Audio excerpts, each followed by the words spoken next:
이제 가을이에요. 가을 그러면 가을은 독서의 계절 그러죠. 한번 이 가을에 그동안 읽고 싶었는데 읽지 못했던 책을 한 권쯤 우리 손에 들고 읽는 여유가 있으면 얼마나 좋을까. 한번 읽어들 보십시오. 여러분이 그동안 읽고 싶었던 책들, 그 책을 한 권 읽으면서 이번 가을을 우리들이 지낼 수 있다면 우리에게 유익할 거예요.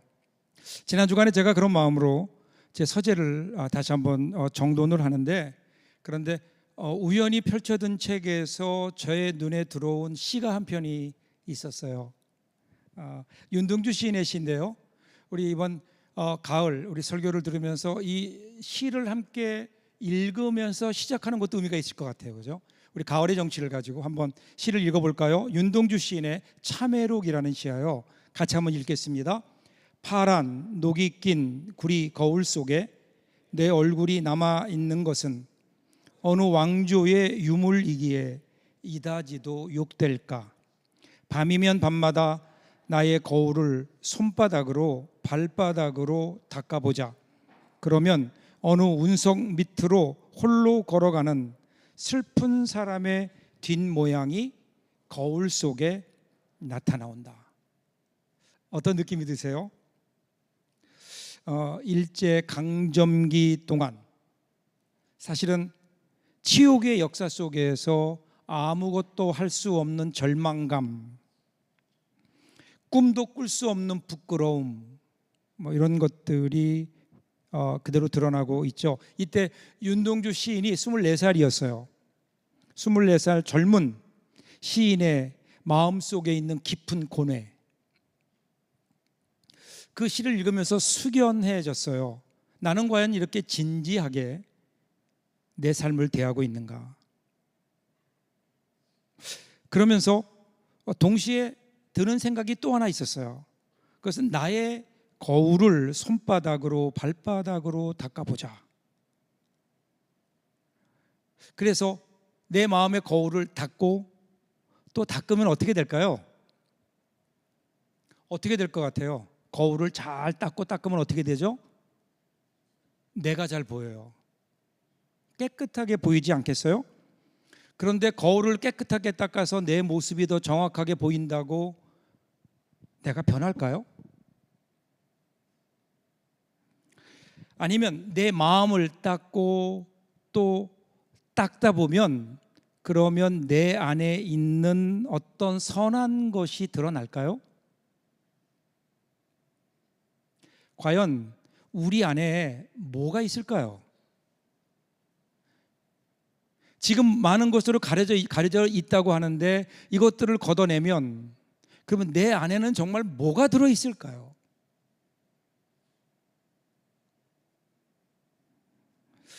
사실은 이것이 종교개혁자였던 마르틴 루터의 고민이기도 했어요. 사실은 여러분, 마르틴 루터가 처음부터 거창하게 종교개혁을 시작한 게 아니에요. 그냥 자신의 죄와 허물에 대한 깊은 고민을 품었어요. 아무리 노력하고 그리고 아무리 수행을 하고 아무리 고행을 해도 여전히 그를 붙들고 있는 죄의 문제, 아무리 닦아내도 닦아내면 닦아낼수록 더 크게 드러나는 자신의 죄의 문제, 이거에 대한 깊은 고민이 있었어요. 자, 이 문제를 어떻게 해결할 것인가? 내 안에 있는 이 죄의 문제를 어떻게 해결할 수 있을까? 그러다가 그가 마침내 로마서 1장 17절을 읽게 되면서 여기에서 그가 이 진리를 깨닫게 되죠. 로마서 1장 17절 이런 말씀이에요. 복음에는 하나님의 의가 나타나서 믿음으로 믿음에 이르게 하나니 기록된 바 오직 의인은 믿음으로 말미암아 살리라 함과 같으니라. 그가 자기의 노력과 고행과 수행과 여러 가지 일들을 통해서 자신 안에 있는 죄의 문제를 그렇게 해결해 보려고 노력을 했는데 안 됐어요. 안 되다가 무엇으로? 믿음으로 하나님의 은혜를 깨닫게 돼요. 십자가의 은혜를 깨닫게 돼요. 그래서 그가 종교개혁을 일으키게 되었고, 종교개혁의 모토가 뭐죠? 오직 은혜, 오직 믿음, 오직 성경. 이것으로 그가 종교개혁을 이루게 되거든요. 오늘 본문에도 보면 이러한 개혁이 나와요. 개혁. 요시야라고 하는 사람의 개혁이 나와요. 자, 이제 아몬이라고 하는 왕의 뒤를 이어서 요시야가 왕이 되어 16번째 왕이에요. 그가 먼저 예루살렘 성전을 수리하는 일을 시작합니다. 제일 먼저 한 일이 성전을 수리하는 일이에요. 그런데 성전을 수리하는 과정에서 놀랍게도 그동안 잃어버렸던 율법책을 발견해요. 여기 정확하게 얘기하면 책이라고 했는데 그 당시에는 지금처럼 제본된 책이 있는 게 아니죠. 두루마리 형식으로 이렇게 펼쳐서 있는 두루마리 형식으로 되어 있는 율법서를 발견하게 돼요. 그 율법서를 학자들은 신명기일 것이다 이렇게 얘기해요. 신명기 일부분이에요. 그러니까 요시야가 이제 이 하나님 말씀을 찾았어요. 그 말씀을 들었어요. 하나님의 말씀을 알게 됐는데 그때부터 요시야는 하나님의 말씀을 따라 개혁을 시작해요. 그래서 이어지는 오늘 열왕기 하 23장을 우리가 읽고 있는데 4절부터 보시면 7절까지 내용이 성전 안에 세워진 우상들을 다 몰아내요. 그 다음에 8절부터 14절까지는 유다 각 성읍에 있는 산당들을 허물어버려요. 아무도 하지 못했던 산당 제사를 금하는 거예요. 그리고 단지 유다뿐 아니라 북이스라엘까지 가서 북이스라엘 베델 땅에 있는 여로보암이 세웠던 산당과 제단을 허뭅니다. 그리고 나서 오늘 이제 본문이 시작되는 거예요. 이러한 요시야의 개혁의 연장선에서 보는 거예요. 자, 이 요시야는요 6월절을 지킵니다. 21절이에요. 왕이 뭇 백성에게 명령하여 이르되 이 언약책에 기록된 대로 너희 하나님 여호와를 위하여 6월절을 지키라 하며. 6월절이 뭐죠? 6월절이 6월달에 있는 게 6월절이 아니에요. 6월절은 이스라엘 백성들이 이집트에서 노예로 살고 있을 때에 그때 하나님께서 그들을 구원해 내셨던 사건, 구원의 사건을 기념하기 위해서 그들이 지키는 절기, 너희들 누가 너희를 구원해 냈는지를 기억해라 이렇게 말씀하시면서 6월절을 지키게 하신 거거든요. 구원의 절기예요. 6월절을 하나님의 말씀을 따라 지킨 거예요. 자, 그런데 이어지는 22절을 보세요. 사사가 이스라엘을 다스리던 시대부터 이스라엘 여러 왕의 시대와 유다 여러 왕의 시대에 이렇게 6월절을 지킨 일이 없었더니 요시야 왕 18째 해에 예루살렘에서 여호와 앞에 이 6월절을 지켰더라. 그러니까 사사 시대부터 시작해서, 그러니까 이스라엘이 그 광야를 지나서 가나안 땅에 들어온 그때부터 시작을 해가지고요, 사사 시대 그리고 왕정 시대, 왕이 다스리는 왕정 시대에 이르기까지 6월절을 제대로 지킨 적이 없다는 거예요. 물론 성경을 보면 6월절을 지키긴 했어요. 역대하 30장에 보면 히스기야가 6월절을 지켰다라는 기록이 나오고요, 출애굽기에도 보면 6월절을 지켰다라는 기록이 나와요.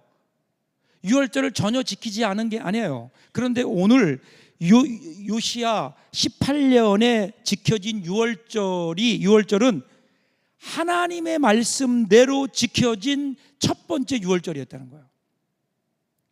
그전에도 6월절을 지키긴 했지만 하나님 말씀대로 지켜지지 못했어요. 그리고 그냥 각 가정에서 지키는 축제 정도였어요. 그런데 온 이스라엘이 함께 하나님의 구원하심을 기억하는 6월절을 지킨 것이 이번이 처음이었더라 이렇게 나와요. 그러니까 제대로 지금 개혁을 하는 거예요. 자, 24절 25절도 보세요. 요시야가 또 유다 왕과 예루살렘에 보이는 신접한 자와 점쟁이와 드라빔과 우상과 모든 가증한 것을 다 제거하였으니 이는 대제사장 hil기야가 여호와의 성전에서 발견한 책에 기록된 율법의 말씀을 이루려 함이라. 잘 보세요. 예루살렘 성전 안에 있던 우상들을 다 내몰았어요. 산당도 없앴어요.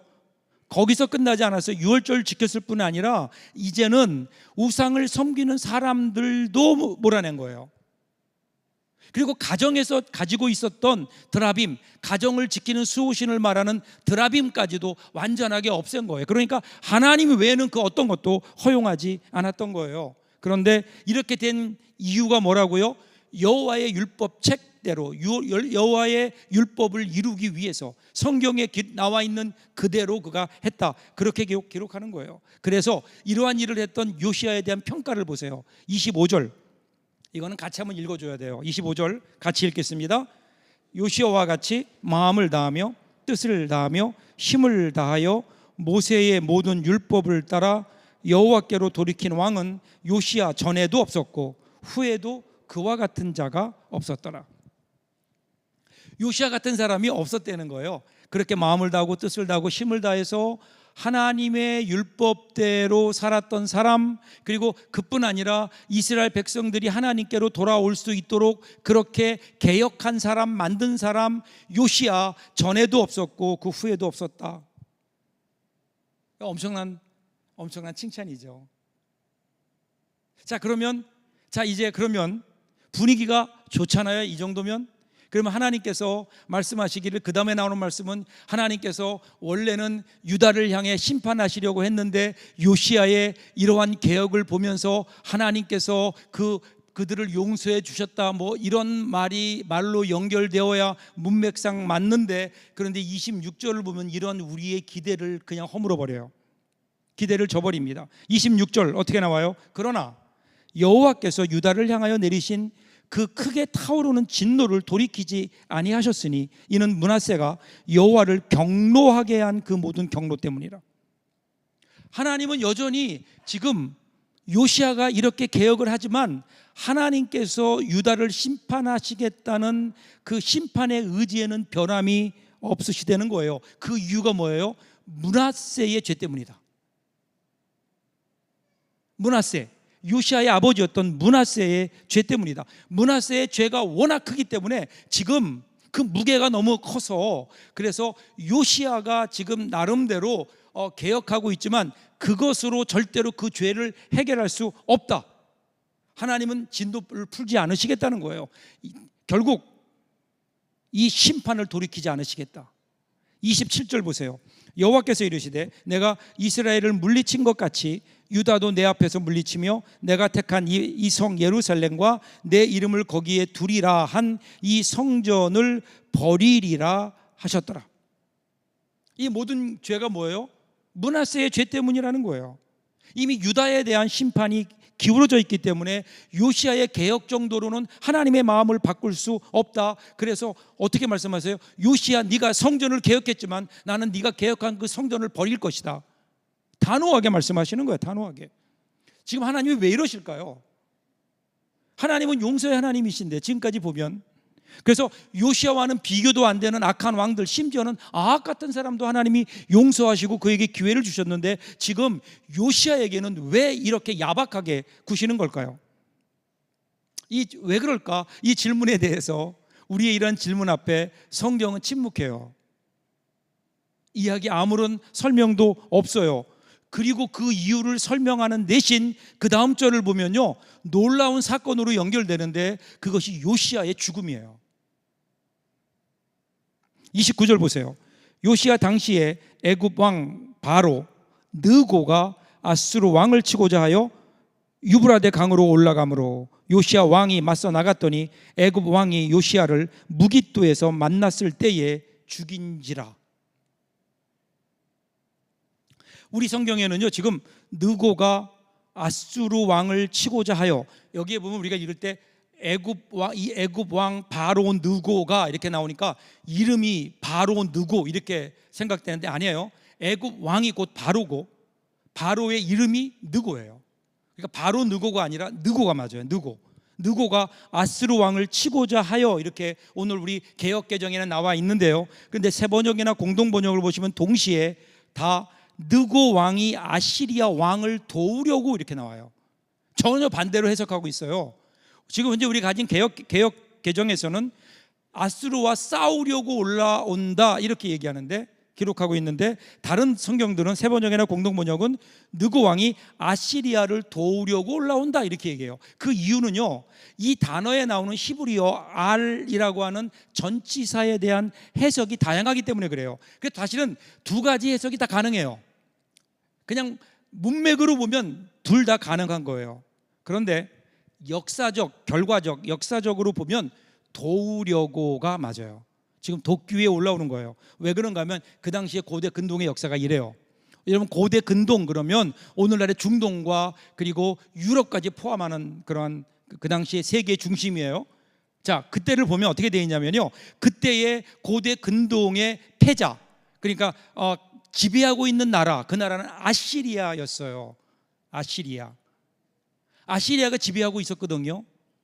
그런데 이 아시리아가 점점 힘이 약해지는 거예요. 이 아시리아가 힘이 강할 때 주위에 있는 모든 나라를 정복했고, BC 722년에 우리가 잘 아는 북이스라엘을 무너뜨려요. 자, 북이스라엘을 무너뜨린 다음에 그 다음에는 길이 남쪽으로 열리니까 그때부터는 남유다가 공격의 대상이 되는 거예요. 그동안 오랫동안 아시리아의 공격 앞에 그들은 위협을 느끼고 숨죽이고 살 수밖에 없었다고요. 그래서 이 남유다의 넘버원 적은 아시리아였어요. 근데 아시리아가 BC 630년이 지나면서 점점 세력이 약해지기 시작해요. 그러면서 뒤쪽, 저쪽 동쪽에 있었던 바벨로니아라고 하는, 성경에는 바벨론 그렇게 나오죠. 바벨론 제국이 힘을 얻기 시작하면서 바벨론 제국의 세력을 팽창하게 되는 거예요. 그러니까 잘 보세요. 역사의 격변기예요. 이제 그동안 고대 근동을 지배했었던 아시리아가 힘을 잃어가고 있고, 바벨론이라고 하는 신흥 강국이 일어나고 있는 거예요. 바벨론은 뜨는 해, 아시리아는 지는 해.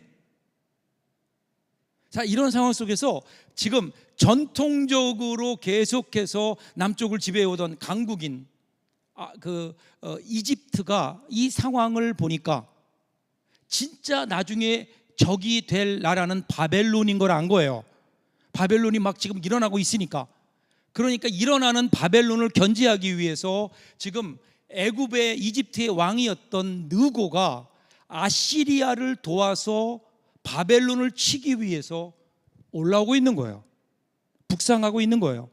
그런데 거기에 누가 있는가 하면 바로 남유다가 그 중간에 있거든요. 남유다의 지금 왕이 요시아인데, 요시아에게 가장 큰 적은 누구라고요? 아시리아예요. 아시리아가 자기의 형제 나라였던 이스라엘을 무너뜨렸고, 그 지금 자기를 무너뜨리려고 지금까지 수없이 많은 공격을 해왔거든요. 그러니까 지금 어쩌면 요시아는 지금이 기회다. 아시리아의 위협으로부터 벗어나서 우리도 무언가 평화로운 나라, 그리고 정말 다윗 때의 그러한 이 강대국을 우리가 건설할 수 있는 기회가 왔다. 그래서 아시리아와의 관계를 아시리아를 치려고 준비하고 있는 그때, 남쪽에서 이집트의 느고가 올라온다니까 유다와는 전혀 맞지 않잖아요. 유다에게 위협이 될 수 있잖아요. 그래서 유다의 요시아 왕이 군대를 이끌고 지금 그들을 북상하는 느고를 막기 위해서 전쟁터로 들어가는 거예요. 그리고 죽어요. 이게 오늘 성경에서 나온 모든 거예요. 그냥 거기에 전쟁에 갔다가 죽었다. 사람이 태어났다가 죽죠. 그런데 문제는 어디 있는가 하면 이 요시아 왕의 존재예요. 요시아 왕이 유다 사람들에게는 굉장히 소망이었다고요.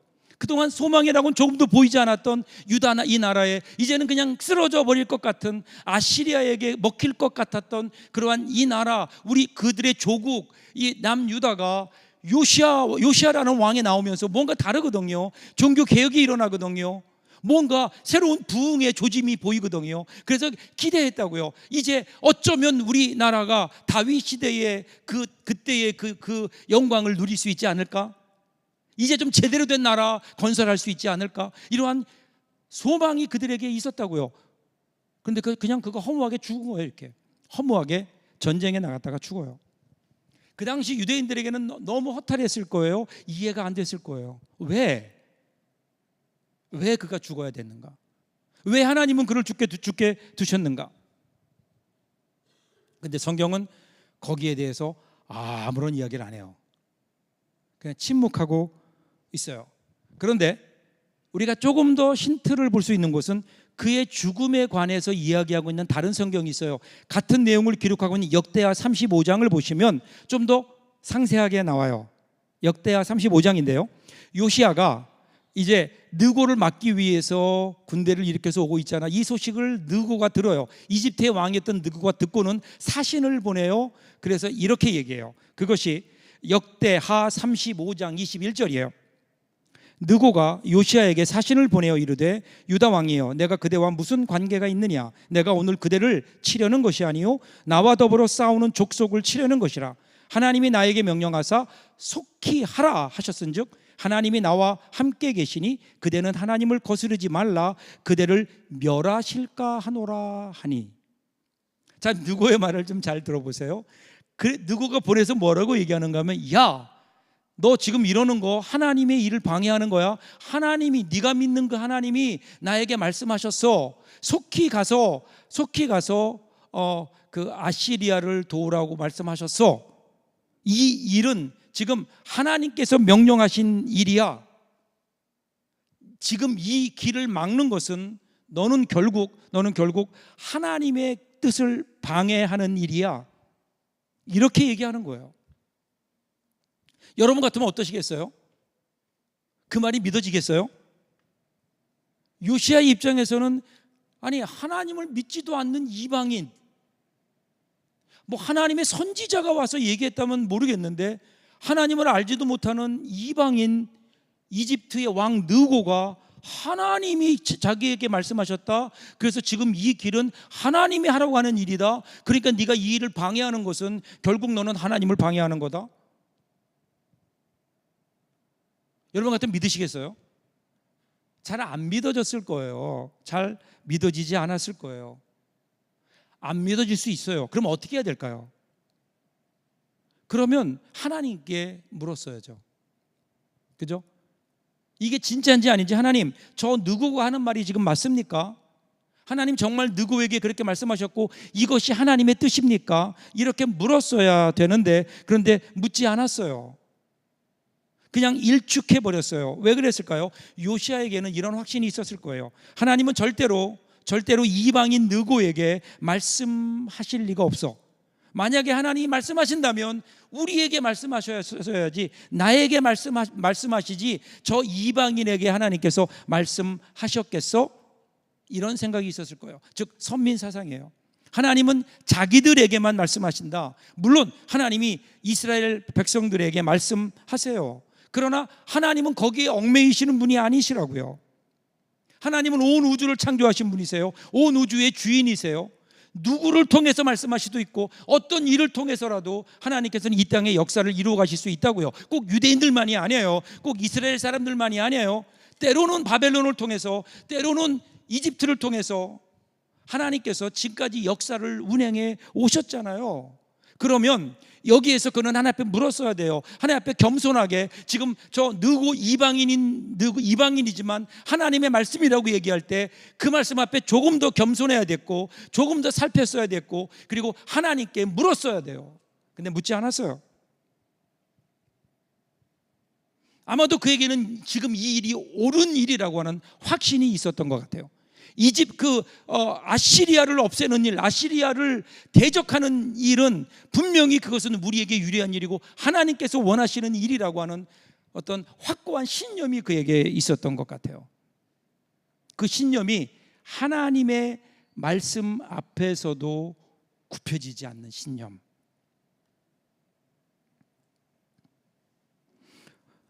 자, 그럼에도 불구하고 사실은 우리 마음속에 지어지지 않는, 여전히 의문으로 남는 질문이 계속 있어요. 그게 뭐냐면, 그럼에도 불구하고 설사 그 말이 맞았어요. 그래서 하나님의 말씀을, 느고가 하나님 말씀을 전했는데 요시야가 듣지 않았어요.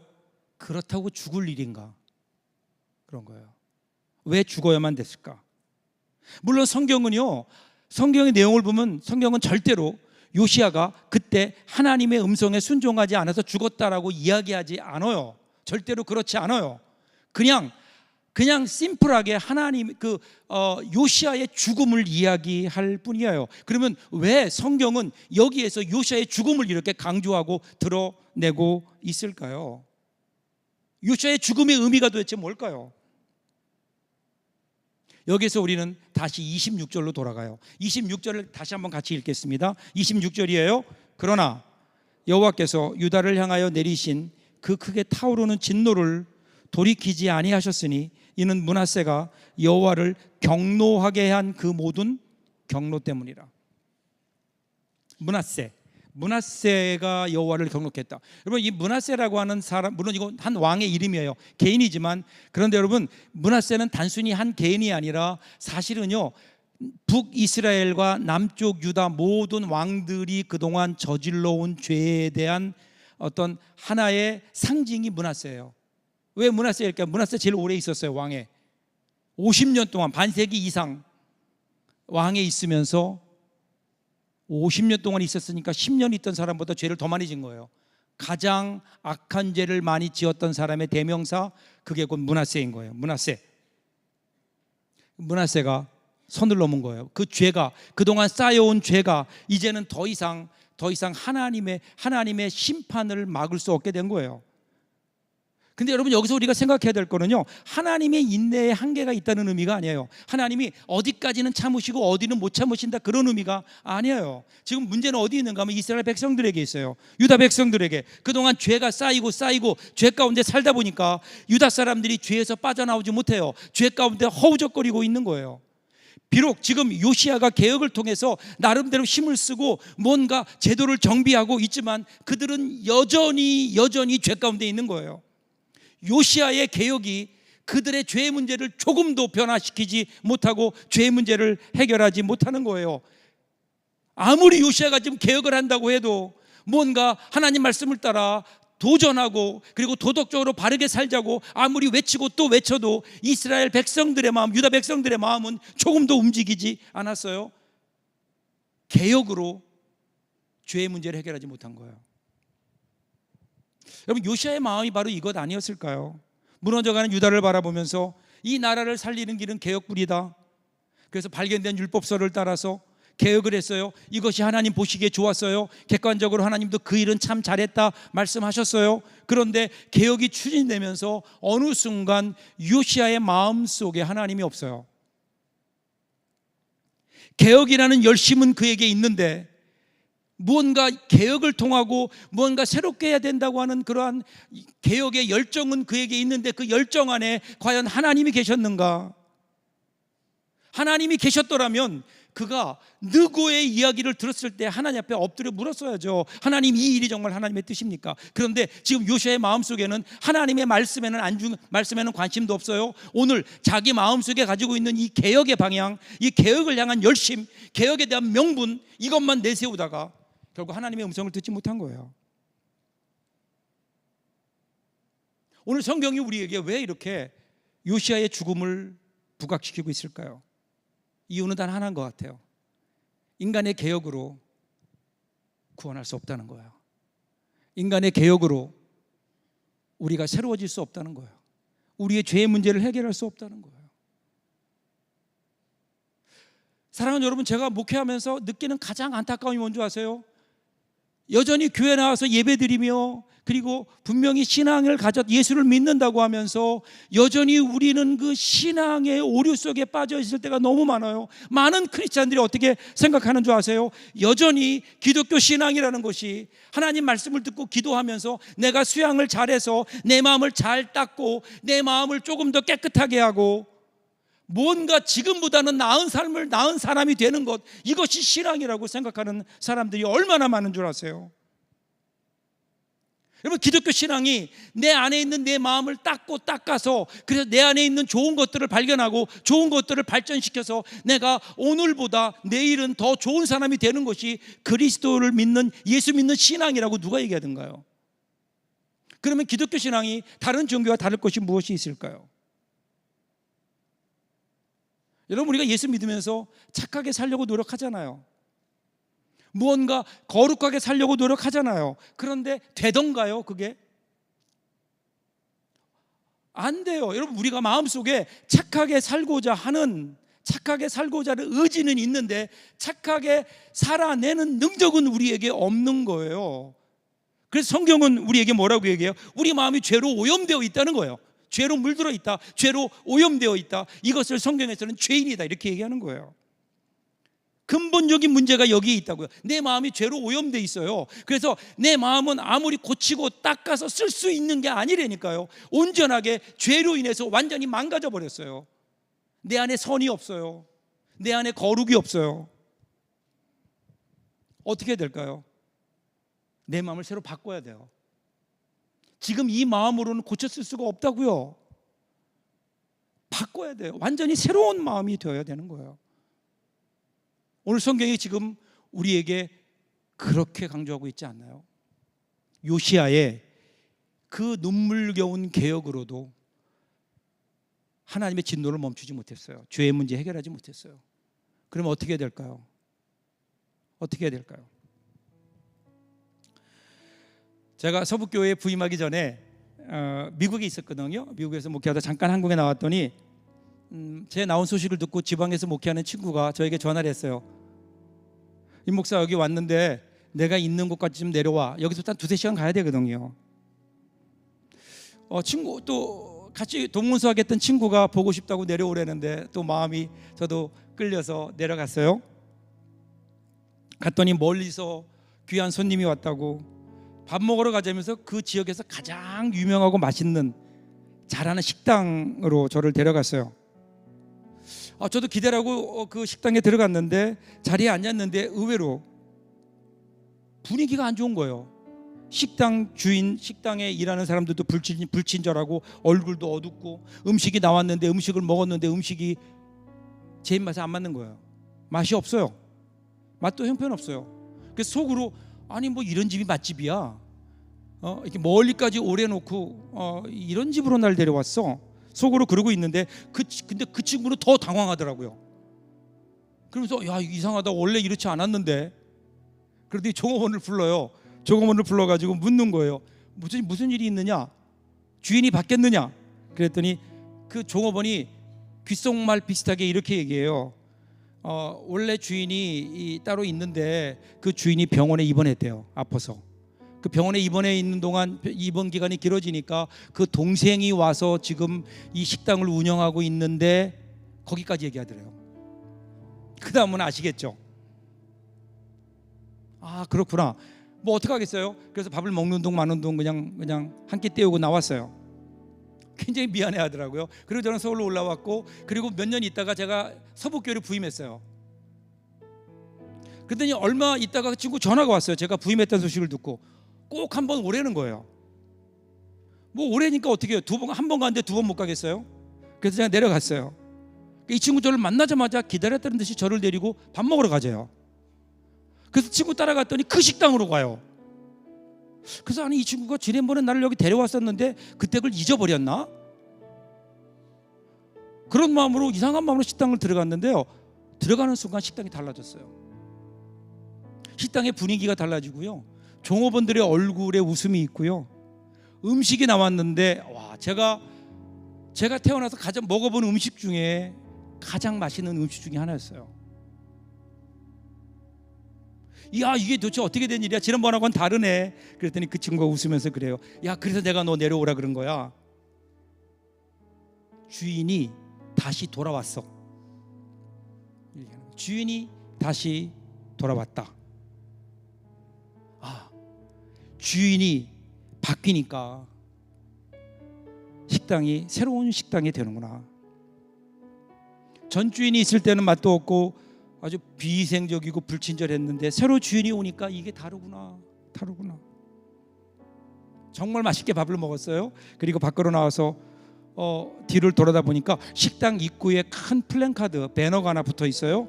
그리고 거기에 아주 유명한 사자성어가 하나 딱 써 있었어요. 그게 뭘까요? 신장개업 이렇게 써 있었어요. 주인이 바뀌었다는 거예요. 주인이 바뀌어야 돼요.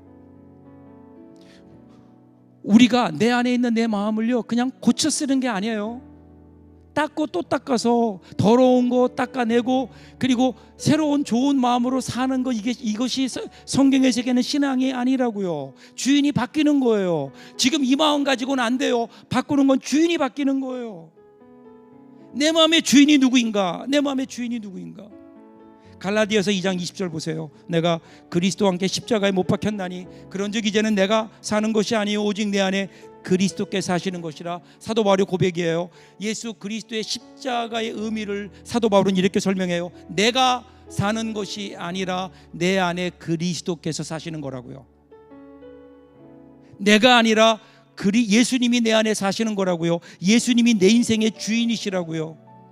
지금까지 내가 주인이 되어 살아왔던 내 삶을 보니 그러니까 그것은 죄의 투성일 수밖에 없는 거예요. 그러니까 어떻게 해요? 주인을 바꾸는 거야. 주인을 바꾸는 거야. 내 마음의 주인이 하나님이신 거예요. 하나님이 주인이 되신 삶은 여러분 분명히 다르지 않을까요? 같은 광야길을 걸어도 구름기둥 불기둥으로 인도해 주시고요, 만나와 메추라기로 먹이시고요, 바위에서라도 샘물이 솟게 하셔서 마시게 하시는 하나님의 놀라운 은혜가 있는 우리의 인생, 그것은 주님이 우리의 주인이 되는 거라고요. 바뀌어야 돼요. 저는 오늘 저와 여러분들에게 이 고백이 있었으면 좋겠어요. 내가 아니에요. 주님이에요. 주님이 내 인생의 주인이십니다. 예수님 당신이 내 인생의 주인이십니다. 고백할 때 그때 우리 인생은 달라지지 않을까요? 오늘 저와 여러분들에게 이 귀한 결단이 있기를 주님의 이름으로 축복합니다. 기도하겠습니다.